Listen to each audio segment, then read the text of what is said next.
이사야 45장 20절 21절 말씀 공독합니다. 이사야 45장 20절 21절 말씀 같이 공독합니다. 열방 중에 피난한 자들아 너희는 모여 오라 함께 가까이 나아오라. 나무 우상을 가지고 다니며 구원하지 못하는 신에게 기도하는 자들 무지한 자들이니라. 너희는 알리며 진술하고 함께 의논하여 보라. 이 일을 예부터 한 자가 누구냐? 이전부터 그것을 알리한 자가 누구냐?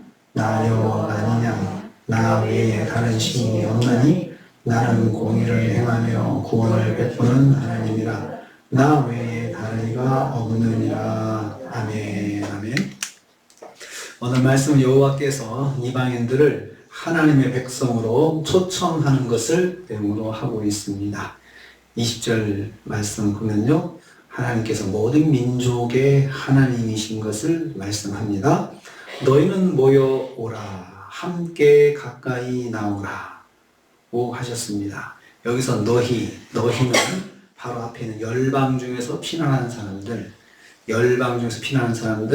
그러니까 이스라엘 백성들 말고 다른 민족들, 이방인들을 말합니다. 이방인 가운데서 피난한 사람들입니다. 하나님은 이스라엘뿐만 아니라 모든 나라, 모든 민족, 모든 열방의 하나님이심을 알 수 있습니다. 열방 가운데 환난으로부터 구원받은 사람들이 이제는 하나님께 나오라고 촉구하십니다.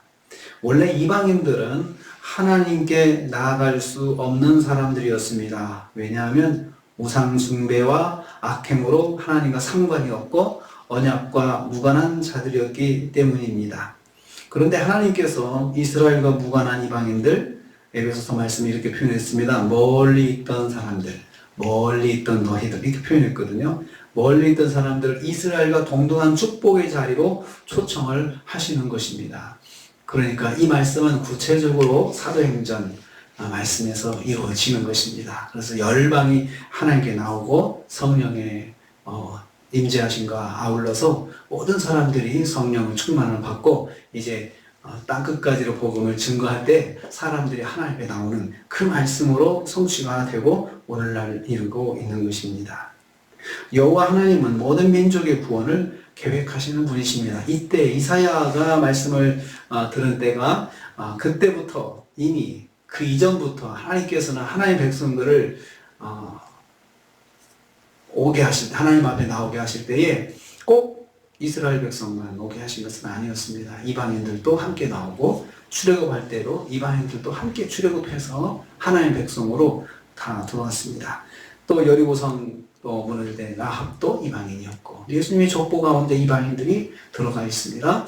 그래서 하나님의 구원은 처음부터 열방이 구원받아 하나님께 오는 것을 계획하셨습니다. 두 번째로 20절 후반부에 보면요, 하나님은 이방인들에게 구원의 길을 열어주셨습니다. 이방인들의 삶은 구원의 길이 없는 자들이었습니다. 그들은 거기 말씀 보면 그렇습니다. 나무 우상을 의지하고 살았으며 그들은 능히 구원할 수 없는 신에게 기도하는 사람들이었습니다. 그러니까 잘못된 신앙을 가지고 있어서 우상한테 절을 하고 그리고 응답할 수 없는 신에게 기도하면서 살았던 사람들이기 때문에 그 사람들은 구원의 길이 없는 사람들이었습니다. 그들이 전능하다고 믿고 있는 신이 사실은 그들의 기도를 전혀 들을 수 없는 나무 우상에 불과했던 것입니다. 무지한 자니라 라고 했습니다. 이런 사실을 전혀 알지 못하고 있다는 것입니다. 근데 문제는 뭐냐면 이 사람들이 그걸 잘 모르는 거예요. 모르고 있어요. 우리가 거기다 기도하면 그것이 응답되는 것은 아니다라는 것을 이 사람들이 모르고 있다는 것입니다. 이런 사실을 전혀 알지 못하고 있습니다. 우리는 하나님만이 인간을 구원할 수 있고 우상은 아무것도 아니라는 사실을 알아야 합니다. 그럼에도 불구하고 당장에 눈에 보이는 나무 조각 우상을 의지하는 그것은 무지한 행동이다. 이것은 몰라서 하는 것이다 라고 말씀하고 있습니다. 여호와 하나님만이 인간을 구원하실 수 있습니다. 그런 우상에 의지한다고 구원되는 것은 아니라는 것이죠. 세 번째로 21절 말씀 길지만 하나로 요약해 볼 수 있습니다. 여호와 하나님만이 말씀대로 이루시는 분이라는 뜻입니다. 하나님만이 말씀대로 이루신다. 사람들이 함께 모여 토론해 보아야 할 내용이 거기 있습니다. 옛부터 하신 말씀, 이전부터 하신 말씀을 이루시는 분은 누군지 한번 토론해 볼 수 있다는 것입니다. 미래의 일을 미리 예언하고 성취하는 분은 오직 이스라엘의 하나님 분이심을 강조하고 있습니다. 예를 들면 고레스가 바벨론 제국을 무너뜨리고 이스라엘 민족을 구원하게 하신다는 말씀도 이것도 하나님께서 하신 말씀이고 예언하신 말씀입니다. 그래서 그것이 이제 이루어지는 것입니다. 이루어졌습니다. 그래서 하나님께서는 자신을 이렇게 소개하십니다. 나는 공의를 행하며 구원을 베푸는 하나님이다 라고 말씀하셨습니다. 하나님은 본질적으로 의로우신 분이십니다. 동시에 하나님은 자기 백성을 환난에서 구원하기 위해서 언제나 의로운 일을 행하시는 분이십니다. 자기 백성 구원을 위해서 하나님의 뜻을 가지고 하나님께서 행하시는 것을 의로운 일이다라고 말씀하셨습니다. 하나님께서 계획하시고 실행하시는 것이 다 의로운 일이십니다.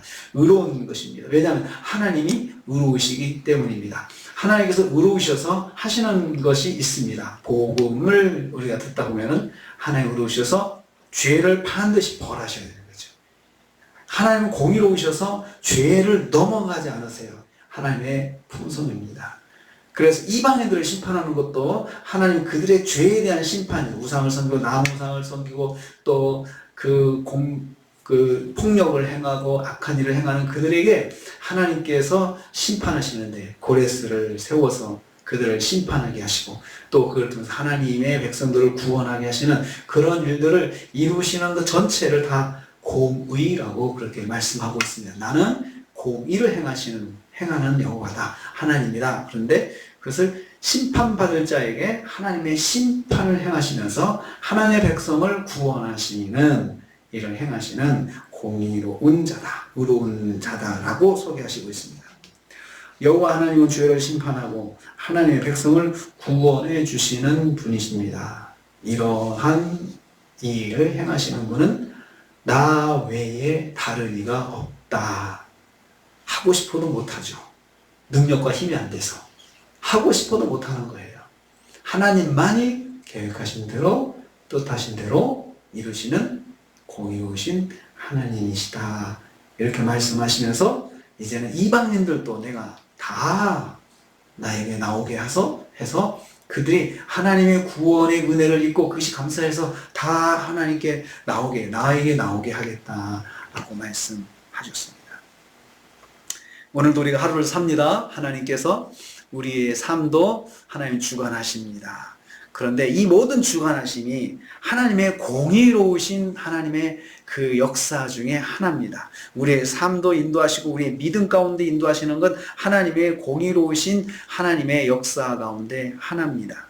그래서 이것은 변하지 않습니다. 우리의 삶을 인도하시는 하나님의 역사하심은 절대로 변하지 않습니다. 왜냐하면 하나님의 공의로우심이 변하지 않기 때문입니다.